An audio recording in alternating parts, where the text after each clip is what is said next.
this a surprise. Just how long do you think this peace is going to last? As long as it can. What about the others? What others? The ones that want out. Obviously, they will be freed. I have your word. What do you think I am? Human?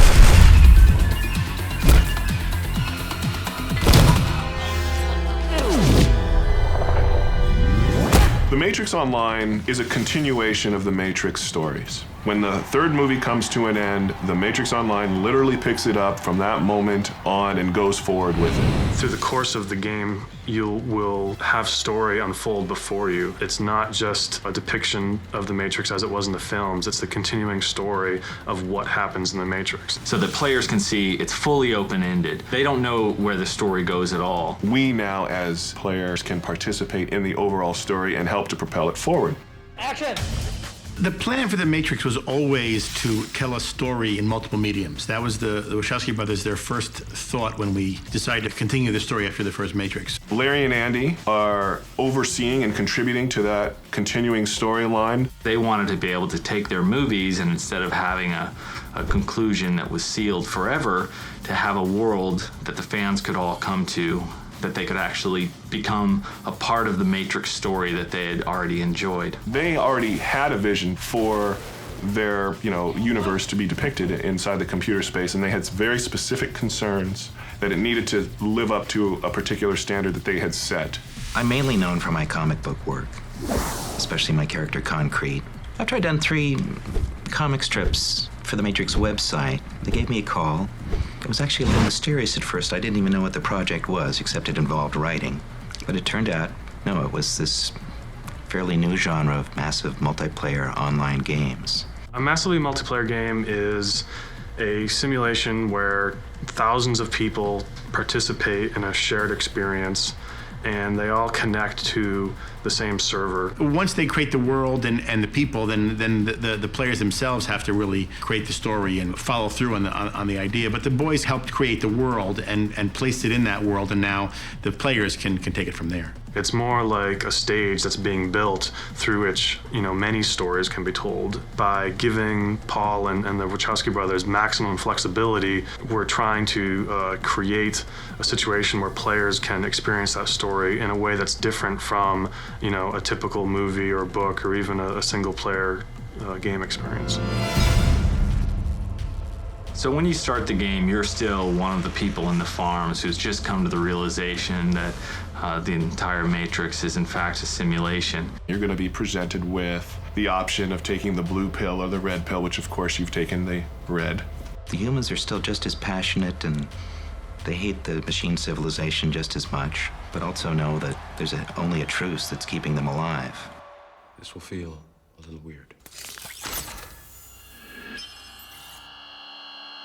You then start to define your residual self-image. You're selecting your clothes, your hair, what you look like. Are you male? Are you female? What your skills are. You can be a spy. You can be a hacker. Or you can be the equivalent of a fighter, a soldier. And then you become a new operative inside the Matrix. And immediately these forces, the machines, the humans, the various exiles will begin approaching you and trying to hire you to win over your allegiance to their cause. It's a very complicated clash. It's not just humans versus machines. And as a player, you'll have to make your choices of whom you ally yourself with.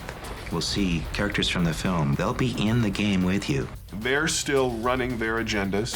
They're still trying to accomplish their goals as depicted in the films. They may even try to recruit you to work for them. You may be recruited by somebody else who wants you to specifically stop what they are doing. You'll have to really work to meet them in person. And if you are a good enough player, you'll be able to talk with them. You'll have to prove yourself worthy. To meet one of these characters from the film will be a monumental task, something that people will be able to brag about. We have constructed Mega City. The environment is a vast city where you can wander the streets, you can open doors, you can go through every floor of every building. And there's a lot to find there, and a lot of people who may want to kill you. The megacity's infinite. It spreads out in all directions. We've tried to capture segments of the megacity. There is the slums environment in the international district, and then downtown and industrial districts. In terms of just raw square footage of game space to explore, there currently is no equal, and I don't think there will be one for a while. A city is a very organic and dynamic place, and if you're going to capture Mega City as depicted in The Matrix, you're going to need to provide a rich level of detail, ranging from characters and items and things down to cockroaches and pigeons and trash on the ground. We have custom-built tools that we have constructed in order to vary a particular landscape so that it doesn't look the same anymore. You suddenly will have this sense that you're really in a living and expanding environment. In a city environment, it's only natural that people start to congregate. If people are moving to different areas inside the game in mass droves, we really had to make sure that our architecture was such that it could handle 100 people rushing to one building for whatever reasons. Our challenge was to go and design a system that would allow tens of thousands of users to play simultaneously in a game world, so that we would have the option of running up very much larger numbers of people than typically exist on a single MMO server system. We wanted to not only have an enormous world that you could move seamlessly from one area of the city to another, but to move seamlessly from indoor to outdoor, to be able to run up a flight of stairs, take an elevator, come out onto a rooftop, and see the area that you just left seamlessly without load zones. This is a brand new server in order to be able to deal with latency issues. At the same time, the user doesn't get a feeling of lag when they're under high lag conditions. That was a big design goal, to make sure that our hardware could handle those types of things. We have a team whose sole job after the Matrix ships is to continuously add more content to the game. It's just never gonna stop. There are events that will happen each month, and we'll be telling the story both in short movies, in gameplay where the characters are wandering around the world on specific missions that they're sent on that can send them to certain parts of our story. And there is a story that evolves, but it's created by the people that play the game. So it's much more of a kind of a free-flowing interaction.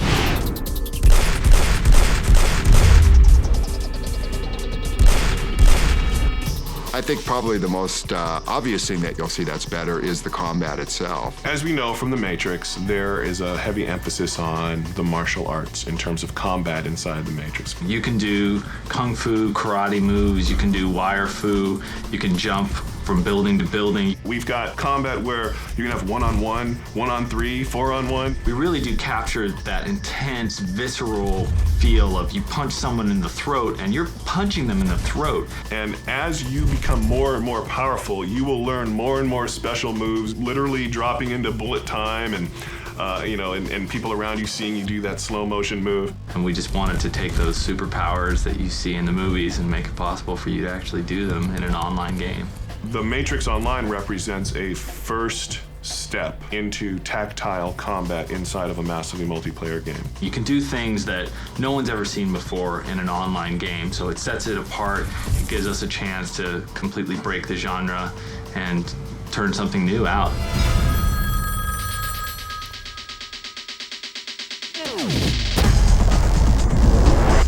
I think everybody's conscious of the fact that in making a massive multiplayer game of The Matrix, we're creating the monster that our heroes tried to slay in the movies. Yes, you're sitting home at your computer, but you're still interacting in a space that is someplace else, and you're interacting with other people, and I think it kind of really works very well with the idea of the movie. Some people are just going to want to dress up, go to clubs, hang out, and talk inside The Matrix. Others will literally want to invest time in mapping out one of the largest game spaces ever created in an online environment. When you talk about movies and groundbreaking, it's hard to say that without thinking about The Matrix. And when you talk about massively multiplayer online games, it should be hard to say that without thinking about The Matrix Online.